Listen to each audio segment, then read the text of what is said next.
So we'll talk about different ways of representing numbers and storing them in a computer. So we'll talk about unsigned integers, signed integers, ones complements, twos complements. These are all integer values. And then we'll talk about floating point numbers. So I know the sun is bright in here, so it makes the slides look kind of dim. So I hope this is all readable on the camera. But anyway, so unsigned numbers are basically, we're using binary numbers. Very simple. So if we only had a nibble to store values in, well then a nibble is 4 bits, right? But even though no computer actually uses nibbles, it's good for talking in class about. So 0 would be 0, 0, 0, 0, 1 would be 0, 0, 1, and so on, like all the binary numbers up to 15. So with 4 bits, we can go from 0 to 15. Positive numbers only, no negative numbers. So if we wanted to store negative numbers and positive numbers, well then unfortunately we only have 16 possible ways to store them. If we're going to do negative numbers, we're going to end up losing half of our numbers. So what we'll do is we'll use it's very common to use the high order bit to represent whether the number is positive or negative. And so if the number is positive, we'll let it stay 0, because that kind of looks natural. This is like a natural 0, natural 1, and we'll go as high as 7.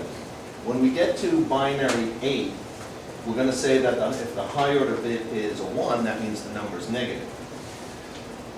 So one thing we can do is we could just say, okay, the high order bit will mean that the number is negative, and all the bits after it, from 0 all the way up to the n-2 bit, these bits will be however big the negative part is, the magnitude of the number.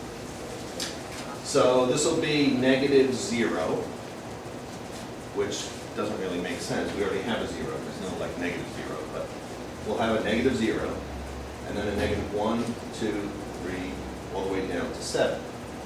So this system is, we have a sign, positive or negative sign, and then we have a magnitude, how far away it is from 0. So they call this the sign magnitude method for numbers. Okay, now the thing is, we could use any system we want, because the way we represent the numbers in memory never actually meets the human eye, right? The human eye will, if we decided that this is how we're going to represent -3, when we go to print it out, it's not going to print out as 1, 0, 1, 1. We would run it through some filter that reads and says, okay, I'm going to print it out in decimal, and put a negative sign in front of it, and it would be -3. So really, any system we want is just as good as any other system. It doesn't matter if it helps our eyes or hurts our eyes, because we're never going to actually see the representation. So another method might be what we'll call the ones complement method. So when you take the complement of a set of bits, like 0, 0, 0, 1, the complement of that is flip every bit over. So it would be 1, 1, 1, 0. That would be called the complement. Okay. So using this system, we basically take whatever value we want. Let's say we want to create a -1. What we would do is we would take 1, which is 0, 0, 0, 1, and then we would just flip every bit over. So the way we'll represent -1 will now be 1, 1, 1, 0. So it's a 1 with all of its bits flipped over. So you might think, well, what's this accomplishing? It's not really accomplishing anything different than the previous method. Both ways we have representation from 0 through -7. And now we're going to go from -0 through -7 this way. So it's just a different way of doing things. So this is the ones complement method. So sign magnitude would work. Ones complement would work. And can anyone think of any other method? Well, first of all, let's just look at the fact that we have the concept of a -0 and a +0. Any way you can think of making, like, instead of having 2 zeros, because we would never actually use -0. If we ever wanted to store 0 into memory, I guess we'd use the +0. It looks more like 0 than this does. But is there any method you could think of where we could, get an extra number out of our system? But let's not waste the two zeros, the zero and the negative zero. Any method you could think of? Like I say, the way we represent these numbers, it doesn't matter how ugly it looks, because we'll never actually see these. These will get converted into decimals before they hit our eyes. But is there anything you could think of that could make this go, not have a negative zero, and maybe get in an extra number? Right now we go as high as -7. So one system, this might sound a little strange, but it's going to really help a lot when it comes to doing mathematics. And one system we could do is we could flip all the bits over. So if we wanted to represent -7, you would take a 7, which is 0, 1, 1, 1. Flip all the bits over and you get this. That would be -7. But if we flipped all the bits over and then added 1 to that result, then we'd end up with a system that's like this. So now we would have, for example, -7, we'd have 0, 1, 1, 1. We would flip every bit over, which gives us 1, 0, 0, 0, which kind of looks like a binary 8. Then we add 1 to that, which is really binary 9. And what we end up with is 1, 0, 0, 1 represents -7. So all I really did was took the last chart, and instead of this going from -0 up to 7, we went from -1 up to 8. So all we're really doing is we're flipping all the bits over. We're taking the positive value, flipping all the bits over, then adding 1 to it, and using that to represent the negative numbers. So you might think, oh, well, all this did was allow us to now have a way of recording -8. We didn't have that before because we had a 0 and a -0, but now we have a way of recording -8. So you might think, oh, if the day came along, we needed that -8, we got it. But other than that, it looks like, we just added an additional number. But this system, which is called the two's complement for integers. So that's, again, the way of representing negative numbers is take the value of the positive number, flip every bit over, and then take that result and add a 1 to it. And that's the way we'll represent the negative version of it. What this does is it helps a lot with mathematics. And I'm trying to think of the best way to represent this, but I think the best way is this wheel. So suppose we had, these are now our numbers represented in the two's complement system. So we start with 0, which I have as yellow, so like it's not positive or negative. Then I have kind of like a tint of green for the positive numbers, and then this was supposed to be a tint of red for negative numbers. But if we were to take a number like 3, and we were to add 3 to it, it's kind of like we're moving along this wheel 3 ticks, right? We're taking 3 and we're adding 3 to it, and we get a total of 6. If, for example, we took a number like -3, which we're now using two's complement, we're representing it as 1, 1, 0, 1. If we were to add 5 to it, we would take -3 and add 5 to it. We would go 1, 2, 3, 4, 5. And we would end up at +2. We'd actually have a remainder, so I'll go through all the math on the next slide. If we took a number like -6, and we added 2 to it, when you add 2 to a number, it's kind of just like you're going along this wheel, kind of like a clock running along this wheel. So if we started with -6 and we added 2 to it, we would get to -4 using the two's complement system. The only one that doesn't work is when you go from a positive number like 7 and you add 2 to it, you hope to get 9, but using this numbering system, we don't have a way to represent 9. We go as high as 7 and then we can't go anymore. So 7 plus 2 goes around this wheel and takes us to -7, which actually doesn't make any sense. So if we ever hit a point where we add 2 numbers together and the result is bigger than our largest possible number, then we have to say no good. We have to throw an exception and say you have an overflow problem. I don't know if you've ever played any games. A lot of times games that do a lot of calculating. You'll be playing and then it'll say you have an overflow exception and the game stops. Does that ever happen to you? Okay, well anyway, that's good to happen. So maybe you've calculated some result and you tried to store it into a number, and there aren't enough. Do you guys keep the door open? So that way people don't make noise when they come in. So if the result is something bigger than what we can hold, then we're going to have to throw some kind of exception and say that we can't hold that number. Okay, so yeah, going through the mathematics here, if we did, for example, 3 plus 3, we get 6, right, in decimal. Well, here's 3 and 3 in bits. When we add it together, we get the 1 and the 1, add up to 0, carry the 1. 1, 1, 1 adds up to a 1 with a carry of 1. 1, 0, 0 is a 1 with no carry. And we get a total of 6, right? So that's binary math. And while we add two numbers together, we're just kind of going along that 2's complement circle. If we went from -3, which we're using the 2's complement method of representing 3. So what was the 2's complement again? We take 0, 0, 1, 1, flip every bit over, which is 1, 1, 0, 0, and then add 1 to it. So this is the 2's complement way of representing -3. So if we take -3 and we add 5 to it, we get 1. So this is now, we're going to use like our full adder, where we take the 2 bits plus the carry and just add them together and see what the result is. We would get 1 plus 1 is 0, carry the 1. 1 plus 0 and 0 is 1. 1 plus 1 is 0, carry the 1. 1 plus 1 plus 0 is a 0 with another carry, so we actually have a 1 out here.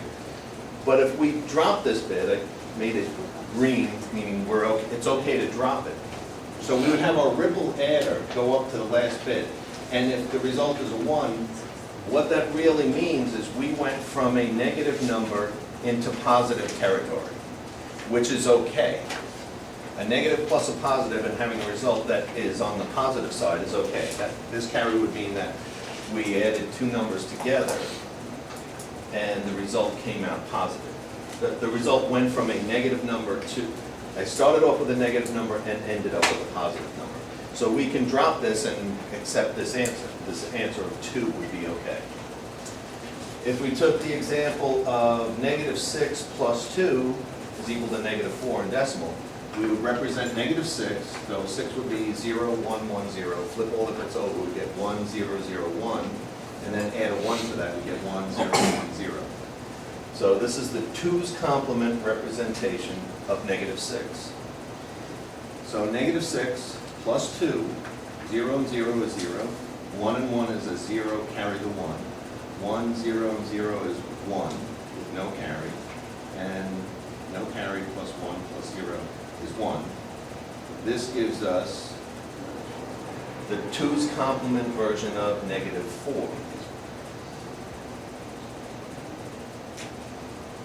And then in the last example, I colored this one in red. This is the one that we won't allow.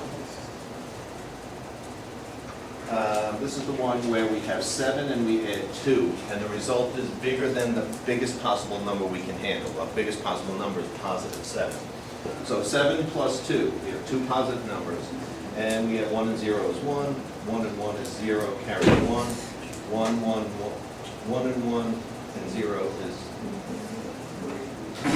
carry the 1.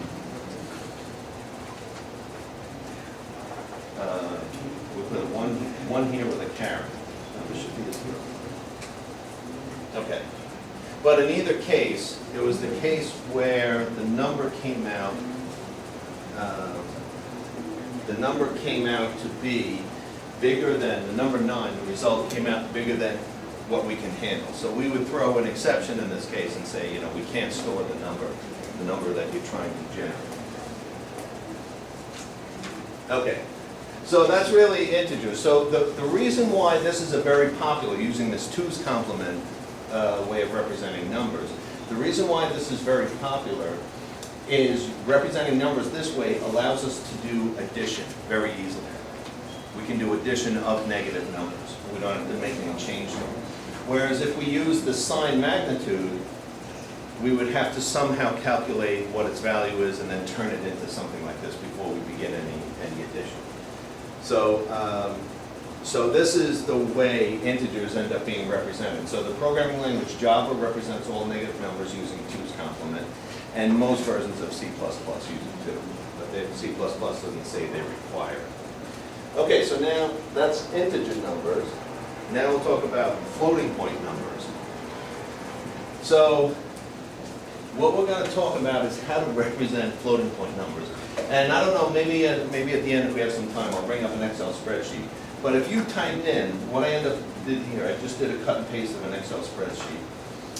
If you type in the number 1, 2, 3, 4, 5, 6, 7, 8, 9, 0, 1, 2, 3, 4, 5, 6, 7, 8, 9, 0, and hit enter, right? Obviously, the number's too big, it can't store them in this area.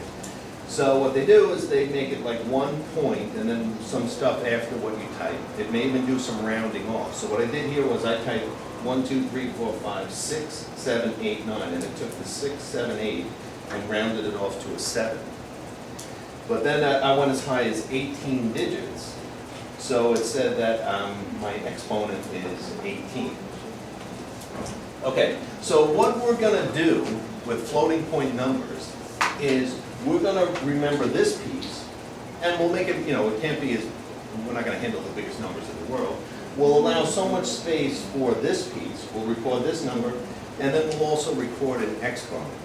So this is the way floating point numbers will be represented, and this is the way Java does it, and C++ does this too. So we want to just review maybe a little mathematics from high school or grammar school. If we have a decimal number, a decimal fraction number, a floating point number, like 12.34, right? There's a couple of ways we could represent this. One way is to say, 12.34. What we could realize is we could say, well, it's 1 times 10 to the 1. So it's basically like 1 times 10 plus 2 times 1 plus 3 times 1/10 plus 4 times 1/100. And if there was another number after, it would be whatever that number is times 1/1000. So it's all multiples of 10 for all of these numbers. So another way of looking at this is to say is 1 times 10 to the 1 plus 2 times 10 to the 0, which is 1. 3 times 10 to the minus 1, so it's 3 times 1/10. And 4 times 1/100. And it would go, we could have as many numbers on this side as we want, just the exponent just keeps going up by 1. And we can have as many numbers on this side, and the exponent just keeps going down by 1, right? So that using that system, we can represent this number several ways. One is we could say it's 12.34 times 1. We could do like Excel does. We could have the first digit, and then a decimal point, and then all the digits that come after it. But then we would say, okay, it's 12.34 is the same as 1.234 times 10, right? And that's exactly what Excel does. So instead of this being 1, 2, 3, 4, 5, 6, 7, 8, 9, 0, 1, 2, 3, 4, 5, 6, 7, 8, 9, it converted it into 1.2345 times 10 to the 18. So it just wrote it differently.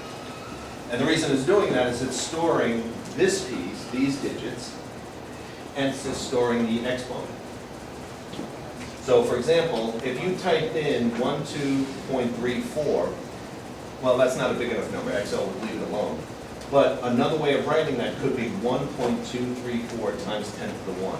So they would represent it as 1.234, and then the exponent is positive 1. So it's just another way of representing the numbers. But this is the method we are going to use. This is the method that we're going to use when we represent numbers. We're going to record two things, this piece and the exponent. We're going to record those two numbers, and that's how we can handle very large and very small floating point numbers. Okay, so I don't know if this is an old word, mantissa, I don't know if you've heard that. But when you represent numbers, you have the mantissa times the base raised to an exponent.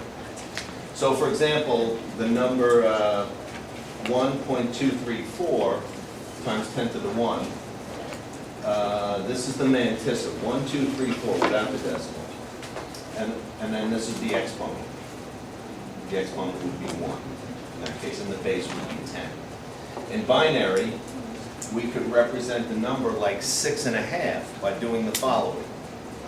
We could say it's 1.101 times 2 to the 2.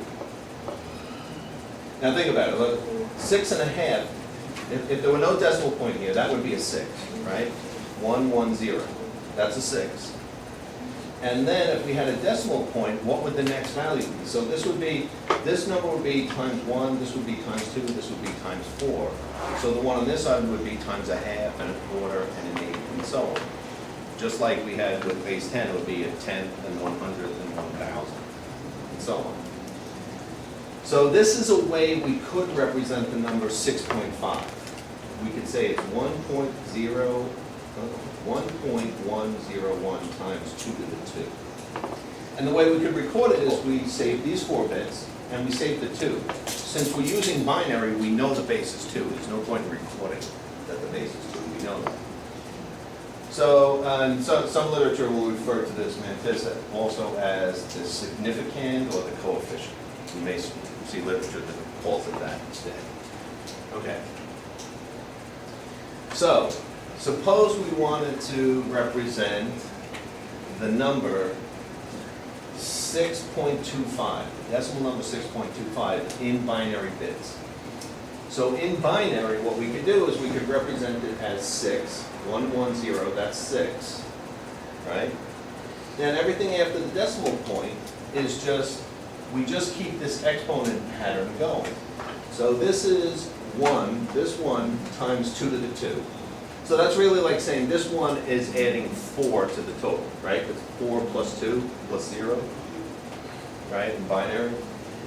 So we're saying it's 1 times 2 to the 2 plus 1 times 2 to the 1 plus 0 times 2 to the 0.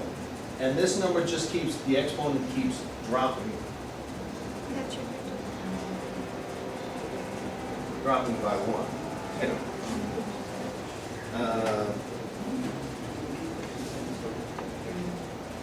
This should be.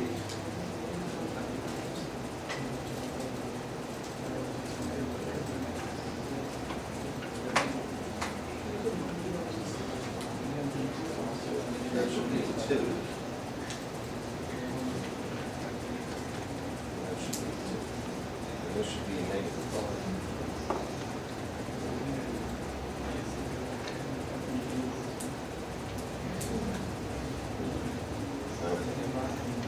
Okay, sorry about that. So, this one is times 4, this one is times 2, this 0 will be 0 times 1.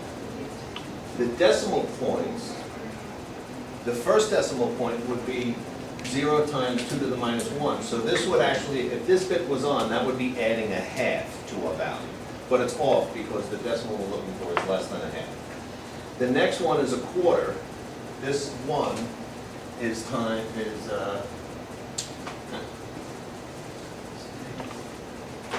this should be a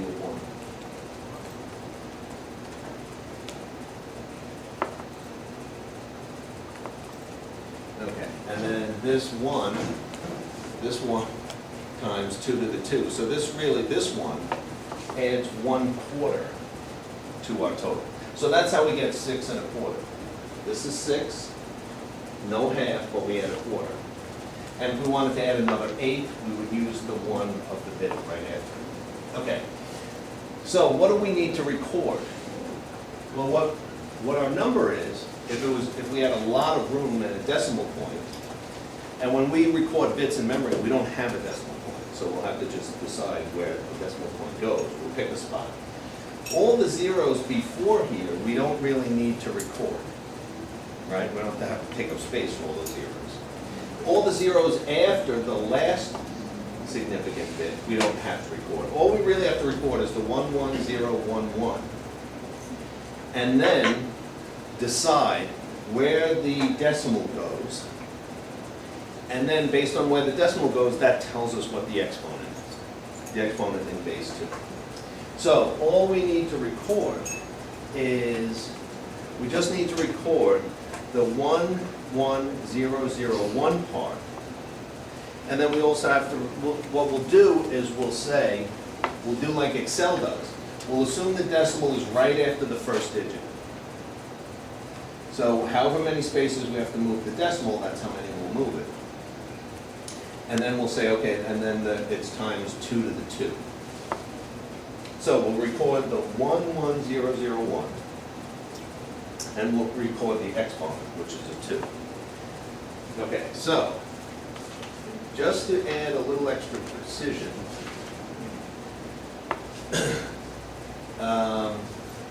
the IEEE 754 standard, that's the one Java uses and most C++ compilers use. And Java uses this standard for reporting floating point numbers. They made an observation. They can get one more bit of precision by noticing the following observation. In decimal, if we wanted to record, this is a decimal number, so these can go 0 through 9. If we wanted to record 12.34, we don't have to worry about the leading zeros. All we have to record is 1, 2, and 1, 2, 3, and 4. We can do like Excel does, move the decimal over 1, and then we say it's 1.234 times 10 to the 1, multiplying that by 10. So what do I call this? The meaningful part of the mantissa, the digits that have our value in it, without the exponent. The meaningful part doesn't start with a 0 and doesn't end with a 0, right? It starts and ends with a non-zero, right? Because we would ignore the zeros in front of the biggest number, and we ignore the zeros after the decimal, because they don't contribute to the number. The only thing we have to record of the mantissa are starting from the first non-zero and going all the way to the last non-zero. Okay. The same thing is true in binary. If we wanted to represent 6 1/4, it would be like a bunch of zeros, then 110.01, and then after this one we have a whole big series of zeros. So we don't need these zeros and we don't need these zeros. All we need to remember is 11001. The only thing we have to remember. So what would be the first digit and what would be the last digit that we have to remember? The first digit, the leftmost digit, will be what? It'll be non-zero, and in binary, what could that be? In decimal, it could have been any number from 1 to 9. And a non-zero would be anything from 1 to 9. In binary, what are the non-zeros? Just, the only one is 1. It has to start with a 1. So they made this observation, and this adds a little bit confusion on how to represent these numbers. But the IEEE realized that in binary, the only non-zero is a 1. So we know that the leftmost digit of the mantissa will definitely be a 1. It has to be. The next one after it could be zeros, could be ones, depending on the value. But for sure, the part we're going to remember, the part we're going to save in memory, is definitely going to start with a 1. In fact, it's going to definitely end in a 1, unless the number is so big, the mantissa is so big that we have to do round-off errors. Then we might chop off some bits at the end. And we would chop them off from the right side. We would never chop off from the left side. So we can be guaranteed that the mantissa that we eventually record will start with a 1. That's for sure. So then they figured, well, we're trying to get as many bits as we can, so let's not waste any space. If we know the mantissa starts with a 1, then we don't have to record a 1. We can just always assume there's a 1 there. So the method they use for storing numbers, and this is just to have a little bit more precision. Well, first of all, here's the frames for it. We're going to have the high order bit's going to be the sign. And then we're gonna have a certain amount to record the exponent, and the exponent could be positive or negative. And then we're gonna have the mantissa, the meaningful part of the number. So the IEEE floating point format is if you're using 16 bits, the sign is always 1 bit. We'll dedicate 5 for the exponent and 10 for the mantissa. If you have 32 bits, 1 for the sign, 8 for the exponent, and 23 for the mantissa. And 64 bits, we'll have 1 for the sign, 11 for the exponent, and 52 for the mantissa. Okay. And then using that observation, this is just the, again, this is the way they're recording the numbers. You'll never see this. When you go to print out a floating point number, it will take the data and then print it in something that your eyes can see comfortably. But the way that we would record 6.25 is we would calculate the mantissa, which is 11001. There's a decimal point right in here. So we're going to move the decimal point over 2 places, making our exponent 2. And then we know the mantissa starts with a 1, so we won't even record it. So we're only going to record this part, 1001. So we record for the mantissa 1001, and then there may be, there's room for a more fractional part. And then we record our exponent as positive 2. So this, I know it looks a little strange. This is the way we would represent 6.25 in 16-bit IEEE format, the IEEE 754 format. The first bit is the sign; it's a positive number. The second bit is the second set of bits is the exponent, which we get 5 for, and it's a signed exponent, so it's like a 2's complement. We have positive 2 is our exponent. So we're taking it, and then we're basically taking our mantissa and raising it to the power of 2 to the 2. We're multiplying this value by 4. And the value we're recording is 11001, and we're dropping the 1 and the decimal. We're just pretending it's not there. So it's implied that there's a 1 with a decimal in front of here that's now missing. So again, why chop off that bit? It would be much easier for us to understand if we left the bit there. But by chopping off that bit, it frees up 1 more bit down. So we could have a slightly bigger mantissa to be more precise. So floating point numbers are approximations of the number you're really trying to use. Now obviously something like 6 1/4, that is perfectly on one of our bits. Our second bit represents a quarter. But whatever you're trying to have is the fractional part. So for example, the number pi is an infinite decimal. There is no way that we could, with a finite number of bits, accurately represent pi. So anytime you put pi into a computer, it's going to give an estimate for it. So it would be like 3.14. So to get to 14, we would have as our exponent, we'd have 0, because there's no half, 0, there's no quarter. And 8 is slightly below it, so we turn the third bit on, and then we keep going on. There'd be bits going on forever if you wanted to accurately record pi. And we couldn't do it, because we're just adding a half, a quarter, an eighth, a 16th, 1/32, 1/64, 128, and just turn bits on and off to know how many of those pieces to add up, and hopefully that gets close to the number you're trying to record as a floating point number. But, so the more bits we have, the more precise we can be. So they decided to chop off the 1 and the decimal, just pretend it's not there. This is what comes after the decimal. And then multiply 1 point this thing by an exponent of 2. That would be 2 to the 2, 2 to the 2 power. Okay, so in Java, Java is very precise in defining that all Java compilers follow this. If you declare a piece of storage as a byte, you're going to get a 2's complement signed number that's 8 bits long. And it'll follow the 2's complement scheme. If you declare something as short, that means you get 16 bits and it's signed, and it uses 2's complement. If you declare something an integer, you get 2's complement signed number 32 bits long. And if you declare something long, you get 64 bits and it's also 2's complement.